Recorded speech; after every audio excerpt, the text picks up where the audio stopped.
चालाक भीड़ और शेर। बहुत अरसा पहले एक चालाक शेर और एक चालाक भीड़ रहती थी। एक दिन चालाक भीड़ अपने दोस्त के साथ घास खा रही थी जब चालाक शेर खेतों से चलता हुआ उनकी तरफ आया। जब शेर ऊंची घास से बाहर आया तो भेड़ें भागने को तैयार हुईं क्योंकि वो इसके तेज पंजों और उसके बड़े दांतों से खौफजदा थीं। तुम्हें भागने की जरूरत नहीं है, शेर ने दोस्ताना आवाज में कहा।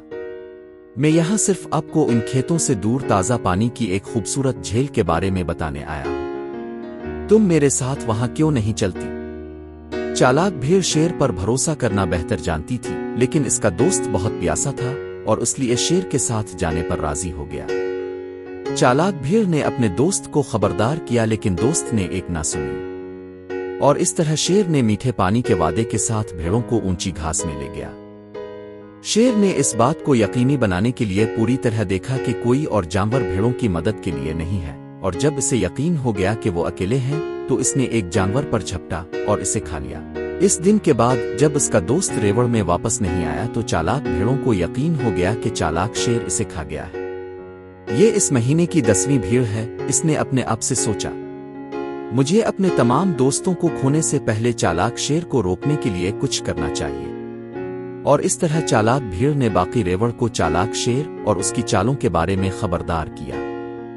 लेकिन अहमक भेड़ों ने एक ना सुनी और जैसे जैसे हफ्ते और महीने गुजरते गए चालाक शेर ने ताज़ा पानी के वादे के साथ ज्यादा से ज्यादा भेड़ों को दूर ले जाकर खा जाता। एक दिन होशियार भीड़ ने फैसला किया कि चालाक शेर और उसके शरीर तरीकों के बारे में कुछ करना इस पर मुनहसिर है। भीड़ शेर के लिए जाल बिछाती है। चालाक भीड़ रात ढलने तक इंतजार करती रहे और फिर लंबी घास के साथ वाली क्लिनिक में चली गई। जब इसे यकीन हो गया कि वो अकेली है तो इसने जमीन में एक बहुत गहरा गड्ढा खोदना शुरू कर दिया। जब ये हो गया तो इसने सुराख के निचले हिस्से में एक बड़ी आग लगाई, फिर इस सुराख को सरकंडों और घास से ढांप दिया ताकि धुआं नजरों से ओझल हो जाए। होशियार भीड़ सुबह तक सब्र से इंतजार करती रही और जैसे ही सूरज खेतों पर निकल रहा था इसने लंबी घास से एक जानी पहचानी आवाज सुनी। तुम मेरे साथ क्यों नहीं आते छोटी भीड़? मैं खेतों के बिल्कुल परे एक ताजा पानी की झील के बारे में जानता हूं जहां आप ठंडे पानी से लुत्फ अंदोज हो सकते हैं। चालाक भीड़ अपनी जगह से ना हिली। इसके बजाय भीड़ ने कहा, आप लंबी घास से बाहर क्यों नहीं आते और मैं आपको दिखाऊंगी कि आपको खाने के लिए बहुत सी भेड़ें कहां मिल सकती हैं। शेर बेशक बहुत चालाक था, लेकिन वो बहुत लालची भी था और इतने बड़े खाने के लालच का मुकाबला नहीं कर सकता था।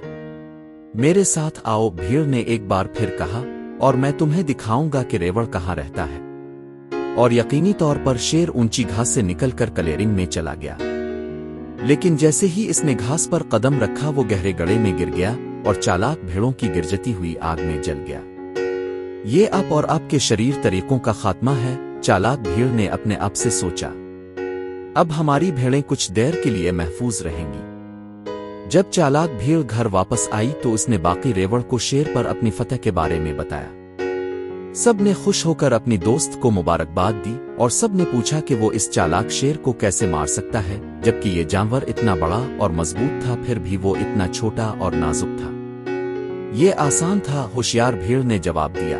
मैंने सिर्फ ये किया कि दूसरों की गलतियों को देखते और सीखते रहे। चालाक भीड़ फिर ये बताती चली गई कि किस तरह इसने चालाक शेर को अपने दोस्तों को खेतों में फंसाते हुए देखा था, और इसने ये भी बताया कि इसे शेर की लालची फितरत का इल्म इसी तरह हुआ था।